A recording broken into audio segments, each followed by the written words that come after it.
Okay, another. We're going to switch gears here and go to seafood, or sea animals. Okay, the sea animals, Elohim says in Leviticus, anything with fins and scales you may eat. Salmon, trout, pollock, those kind of things. Those are great, great, and they have lots of vitamins in them. Fish is actually very good for you. What he says, do not eat anything that does not have both fins and scales. Well, that would include shark, whale, lobster, crab, oyster, those kind of things. And I know some of you right now are going, no, don't take away my lobster. I love my lobster. Well, there's a reason that lobster meat and crab meat and those types of meat are sweet. Okay? Consider this for a minute. What is the function of lobster, crab, oyster, shellfish in general, shrimp? What do they do? What is their function in the ocean? Do you know? Their function in the ocean is to be a filtration system for the ocean.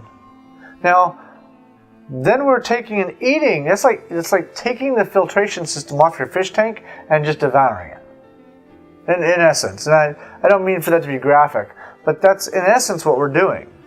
I would be interested to see the studies done to see what the impact is to our oceans as we remove the filtration system of the ocean. In fact, I'd be willing to bet that there is a direct correlation to the impact to the ocean. I'm sure that would be the case. What we find through science is we find that everything in nature has a balance. In electricity, you have positive, negative. In cells, you have both positive and negatives. In atoms, positive, negatives. We see that all of nature has a balance to it. Okay, when you disrupt that balance, you have adverse reactions. Okay, I would imagine that our food would be the same thing. And nowadays, okay, here's a little fact for you. I don't know if most of you know this or not, but how many of you like to roast marshmallows over the campfire? Yeah. Guess what's in marshmallows? I mean, most of you probably don't even know this. They use pig fat or gelatin from the pig in marshmallows. Now, you can make marshmallows without it. I have yet to hear a good explanation as to why they're using gelatin from a pig in marshmallow. In fact, there's gelatin from pork and a lot of things, actually, that, quite frankly, may or may not be supposed to be there. I don't know. You know, that's just something maybe you'd like to look into. Okay.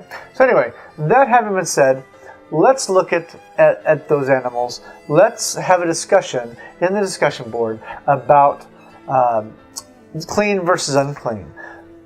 Go and do some research also and look into some of the third world countries that don't eat pork, and pull up some of the health records and pull up some of the stats from those countries. You're going to find some very interesting things when you look into those countries that actually observe, like Muslim countries and Jewish countries or Jewish nations. They have some very interesting health facts, and they have some very interesting things going on with the lack of influenza, the lack of flu, and the fact that they're living longer. Even some cultures living up to 140, 150 years, which I didn't even realize was even happening until I started doing research into food. So anyway, some incredible things when you start going into this field. I would like to encourage you to please come back to the next course. The next course we're going to start actually making food, talking about food, talking about how to shop for certain foods. And if you decide to eat kosher, how do you do that? Okay? Do I have to get a rabbi to bless everything? No, you don't need a rabbi to bless everything.